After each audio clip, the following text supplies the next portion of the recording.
Hey guys, Zom Fox here. Today we're going to be looking at the USFL's rules. They just released these yesterday, March the 23rd on Wednesday, and I'm going to be telling you what they are and my feelings on them. This is an article from foxsports.com, the USFL rules, 3-point conversions, 2 forward passes, and much more. When the Birmingham Stallions take on the New Jersey Generals in the new United States Football League's inaugural kickoff game on Saturday, April the 16th, they'll be playing a brand of football fans know and love, but with a modern twist. On Wednesday, the USFL officially unveiled a few changes to the traditional football rules, designed to bolster offense and big play potential, improve game flow, give trailing teams more scoring opportunities as time winds down, enhance player safety, and get officiating calls right in a way that's fair for both teams. Fans are the USFL's top priority, so our rules are designed to give fans the traditional physical play they know and love while adding some modern fast-paced elements, said Mike Pereira, the USFL head of officiating. The overwhelming majority of rules that govern gameplay in the USFL are standard at the professional or collegiate level, but we are incorporating a few unconventional ideas that we're convinced will add offense, alter some coaching decisions and strategy for the better, and make it easier to get the majority of calls correct. Collectively, these changes will be good for the game of football and keep fans more engaged and entertained. The biggest rule changes pertain to extra point conversions after touchdowns, onside kicks, OT, passing plays, but they're not the only things that are being changed. Here's what you need to know about the USFL's official rules. Extra points. When teams score a touchdown in the USFL, they'll have the option to attempt a 1, 2, or 3-point conversion. The 1 point is a 15-yard field goal, or a field goal from the 15-yard line. A 2-point conversion is a scrimmage play from the 2-yard line that successfully crosses the goal line. And a 3-point play, which is new, is a scrimmage play from the 10-yard line that successfully crosses the goal line. As a result, a team trailing by 9 points can still tie the game with a touchdown and a 3-point conversion, while an 18-point lead is still a 2-possession game. So my thoughts on this is, I think it's cool. I do think that 3-point is only going to be used once in a while. I don't see it being used all the time.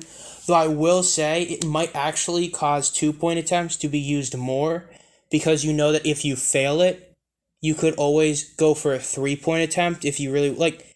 It's just if a coach is really aggressive, they're gonna be going for 2 points more because they know at the end of the day they could just do a 3-point play. Considering how many plays do score from 10 yards plus, it's not a ton, but it's a good amount. So I think it's a solid addition. Onside kicks. Teams will have 2 options to retain possession after scoring. The first option is a traditional onside kick from the 25-yard line. The second is running a 4th and 12 play from their own 33-yard line. If the team makes a first down, it retains possession from that spot. If the team attempting the onside fails, the defense gets the ball wherever it was downed. I really do like this rule. I like the fact they're keeping the onside kick, even though it's going to be the same as like the NFL where it almost never works. But you're still keeping it. But you're adding an option to go for a 4th and 12 play. If a team has a really good offense and are having a really good game, they could just say, screw it, let's just do it. And a 4th and 12. 12 yards, you have the entire field to work with since you're at your own 33. In terms of if you fail it, an onside kick, usually they're going to get the ball from the 25. You have to kick it 10 yards downfield. So they're going to get it like a 35 or like 36. So if you just make a pass and you get let's say 10 yards, instead of the team getting it from an onside at like the 36-yard line, you get 10 yards, they're getting at the 43. That's another few yards they have to run. So I really do like the addition of the 4th and 12. I think I talked about it earlier in one of like the earlier episodes about like doing some sort of onside kick 4th down play. So I'm really glad they're actually implementing that. Overtime. These rules are nice. The overtime will be a shootout in which each team's offense will alternate plays against the opposing defense from the 2-yard line. Each team will get to run 3 plays, and each successful scoring attempt will receive 2 points. The team with the most points after each team has run its 3 plays wins. If it's tied after those 3 plays, it becomes sudden death each round. This is what people have been wanting in football. Now, football, they've been wanting more of, like in NFL, they wanted more of like, each team gets a drive. But this is a really solid way. This is essentially doing the college OT rules once you get to like the shootout. Because after a few OTs from starting at the 25, you have to start at 2 point. but you make sure each team gets more than one attempt. So if you just have one really bad play happen, you can make up for it. I really like the fact that it's a best of three, or essentially you get 3 shots each. I really do like that. You make it so you don't have to worry about like a gimmick winning you the game because you get like one really lucky bounce on a pass that was terrible and you get a free win because your defense did good but your offense just got lucky. No, you have to actually score at least twice or else you're probably not going to win. I really do like that change. I like how it's not decided by an offense that's hot and they get the coin flip. I like how it's just each team gets a fair amount of shots. Great rule change. 2 forward passes. This is weird. So offenses will be allowed to throw 2 forward passes behind the line of scrimmage, expanding teams' playbooks while adding even more excitement and trick play potential to games. So the rule is simple, but it's what that means. Essentially what that means, if you're doing like a pitch play where you get the ball from a shotgun and you immediately pitch it forward, if you pitch the ball behind the line of scrimmage, which most of the time it will happen, the guy who gets the pitch, whether that be a receiver doing an end around or a running back doing a counter, they can just get it and throw it. They can just get it, go around and throw it, sidearm. They could throw it, cross field or right in front of them. It's such a simple thing, but that's one of the most intriguing things to me is the idea of doing a pitch play throw. But then not only that, but you could do like laterals where you will give the ball to one side of the field and you throw it back to the other so they have a wide open passing lane or they can run. You negate the chance of you accidentally throwing it forward to where they can't throw it forward. You make it so they always get it as long as they don't cross the line of scrimmage. I really like this. I like the idea it's going to make more offense, and it's especially good because it's going to do something like the CFL has done. That's make the game truly different.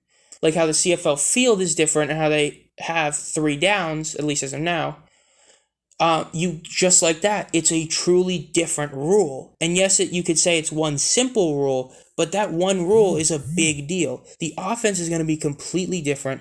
And because of that, I think this is a genuinely great addition. Now we get to the other rule changes. The instant replay. Each coach will only have one replay. And the replay will be not on the field, but at the command station at Fox Sports Control Center in LA. And that means the replay crew will make all the decisions for the most part. This will ensure accurate, consistent, and faster rulings. Here's the bigger deal. The USFL replay command will have authority to overrule incorrect personal foul calls, which includes roughing the passer, defenseless players' hits, face masks, horse collars, and more. That's a huge deal.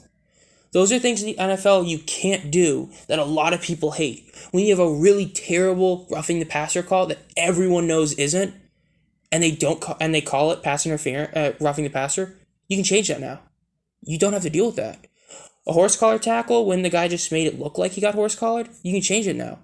The phantom face mask call, while the Lions always say that it was a phantom face mask call against Aaron Rodgers, that won't happen. It's great. I really do like this. And then it will also be responsible for determining whether the act of pass interference is intentional when it occurs 15 yards beyond the line of scrimmage. Because defensive pass interference, the penalty for defensive pass interference will mirror the NCAA rule with exceptions. It will be a spot foul if it occurs less than 15 yards from the line of scrimmage. But it is only a 15-yard penalty if the spot foul of the foul is beyond 15 yards. The goal is to decrease the punitive nature of defensive pass interference penalties. Essentially, for those who don't know, if a team had the ball at the 1-yard line and they threw a just Hail Mary 70 yards downfield somehow and a dude got defensive pass interference, they get the ball there. It's understandable, but also kind of annoying. It's a very fair rule, so I think this is kind of questionable. I understand it, though. It is kind of whack that you can have, a bad or questionable pass interference call, send a team, 40, 50, 60 yards downfield. So, yeah. But this is where the command center comes in. Intentionally tackling a receiver beyond 15 yards is a spot foul. Essentially, if it's like the Nickel Roby-Coleman no call, where it's clear he's just straight up tackling him, that's a spot foul.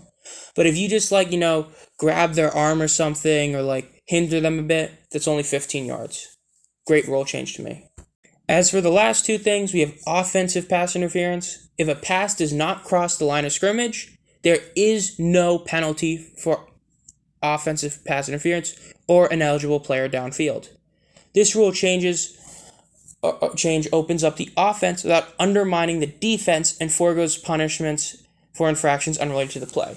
Essentially what that means is if you have an offensive lineman who accidentally goes like 17 yards downfield for whatever reason, but the quarterback just gets sacked, you're not going to get penalized for that because didn't throw the ball. Or if he throws it away right at the sideline without passing the line of scrimmage, if an offensive guy, kind of like hit a dude, and like defensive guy when he shouldn't have, he's not going to get penalized for it. I like that because I think it's kind of stupid to penalize things like that where it's not really that big a deal, where you like just kind of tap a guy or you get in the way or you do something but doesn't affect the play. So I like that. And then kickoffs. Kickoffs will be from the 25-yard line.